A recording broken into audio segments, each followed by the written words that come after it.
Hey guys and gals, it's Tony George from DocSports.com. A hump day update here, big hump day in hoops.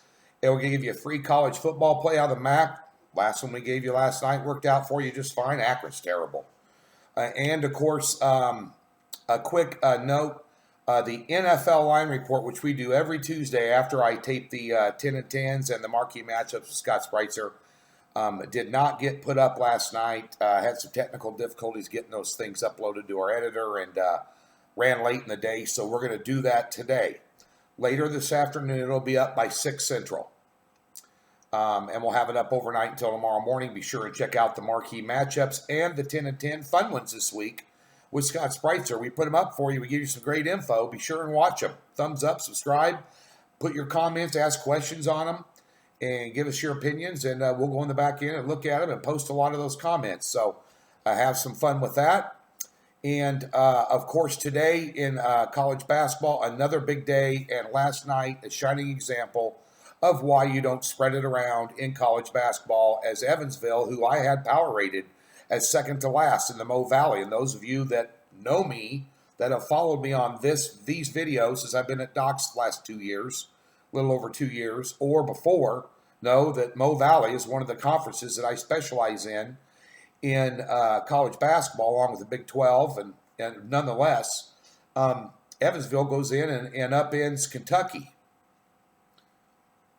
I thought what happened to Kentucky last night would happen to them against Michigan State. Deer in the headlights, young, making mistakes, this, that, and the other. That just tells you how bad Michigan State played in that game at Madison Square Garden. But nonetheless, Evansville, the Purple Aces, go in and knock them off. A lot of head scratchers last night. A lot of eyebrow raising these bushy eyebrows. See that? A lot of eyebrow raisers last night. And as I stated yesterday, tiptoe through the tulip slightly. We had a 1-on-1 card yesterday. The top play on the card, Miami Hurricanes, got all over Central Florida. We went against Nevada. Steve Alford stepped in there. Their coach left for Arkansas. And we took 6, and they lost by 7, so a near miss there, but still profit. 5-1 run in college basketball, doubleheader night, I believe, with my first 4-unit pick of the season, an absolute whitewash blowout tonight in college basketball. I'm not expecting any surprises in this one, and I got a road dog as well. NBA, first day we lost in 5 days yesterday. We'll bounce back today with a 4-unit pick. That'll be up later today, one singled out 4-unit pick. NHL won last night. And we have a 3-unit totals play today in the NHL as we start. Hit a little bit of a slump there in the NHL. My guy I hired, he's a little streaky. He gets really hot and he gets really cold. Trying to find a happy medium there. And we'll get back-to-back winners tonight in the NHL. It also should be noted that football this week will carry a 7-unit play on Saturday. We're 8-2, 80% on the year with top plays, anything over 4 units in college football, and 8 of our last 10 Saturday cards have turned a profit.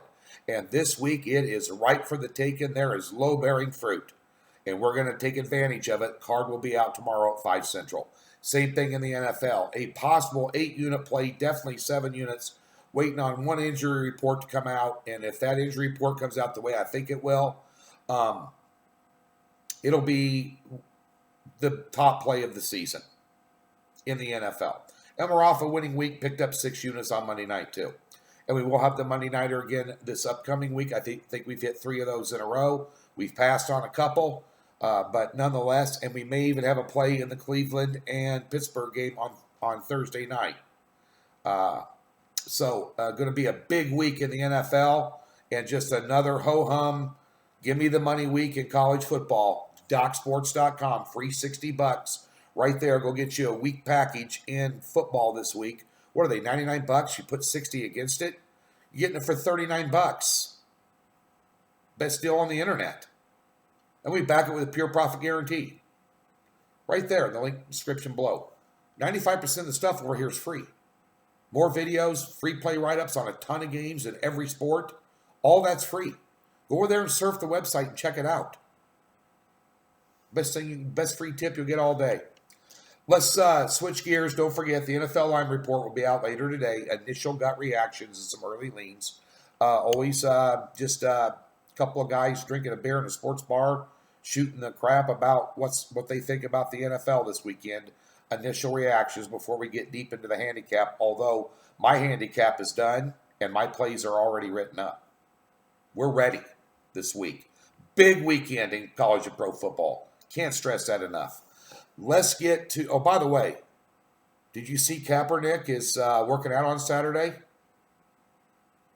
What's all that about? I'm not getting into politics. However, the only team that committed so far to watch him work out on Saturday was Dallas Cowboys. And Jerry Jones was the guy that said, if you take a knee on my field that I paid $1 billion for, wearing a Cowboys uniform, you'll be off the team. And he's the first, they're the first organization to commit to go. That's interesting. The whole thing is interesting, to say the least. Hasn't touched the ball since 2016. There's a couple of backups he probably could outplay last week, including Hoyer. Or Haskins for the Redskins, who's starting this weekend. I mean, think about it. But interesting, nonetheless. That being said, let's talk about the MAC game tonight. We gave you the winner last night. Toledo's taking on Northern Illinois tonight. And, pardon me, lingering effects from a bad head cold last week. The trend I've noticed, especially if you take a look at the Ohio game last night against Western Michigan, the trend is under in the first half and go over in the second half in these MAC games during the week. And I think that probably will continue here in this game. Now, Toledo has quarterback issues. Their top two quarterbacks are banged up. Their running back, Koback, probably isn't going to play tonight. And that's half of that. Him and Seymour are a great 1-2 punch at running back, getting about almost 5 yards per carry. Matter of fact, they're getting they're getting 4.8 yards per carry, and Illinois is allowing 5.5, something along those lines. So, the key for them is going to be run the football because they can't put the onus on the quarterback tonight. That's going to keep it low scoring. The total's 53, first half total's 27. And on the other side of the coin, I don't know, how much Northern Illinois has in the tank here. I think and the weather is not going to be a huge factor. It's going to be cold. 24 degrees, the wind blowing about 10 mile an hour. Neither one of these teams is going to air it out. And I think we'll stick with the total on the first half line of under 27. That's going to be your official free play. Toledo, Northern Illinois, first half total, take it under 27. I even saw 27.5 in a couple places here. I really don't see 4 touchdowns scored in the first or more scored in the first half in this game. I really don't. And there's some bowl implications, getting bowl eligible, this, that, and the other involved here as well. And 7 straight, dating back to 2011 in this series, all have went under. And, Toledo plays good in the Glass Bowl. If you look at the line, it's 2.5 with Toledo. It's a coin flip side play, in my opinion. They are 12-2 straight up, their last 14 at home in the Glass Bowl, but limping in here, wounded with injuries to skill positions, probably going to be a little bit of a problem for Toledo. Whether they can overcome that or not, I'm not for sure, but I don't think there's going to be a ton of scoring, especially in the first half. And then maybe take a look at what's going on in the first half and then check out your halftime line, maybe bet over in the second half because that kind of seems the way things go, but you got to kind of see what things happen in the first half, but I'm expecting not a lot of scoring in the first half. We'll take the under 27 first half tonight in the college football game between Northern Illinois and Toledo. Have a great hump day. NFL line report, a little up later today. Come over to Doc's and get yourself some winners tonight, boys.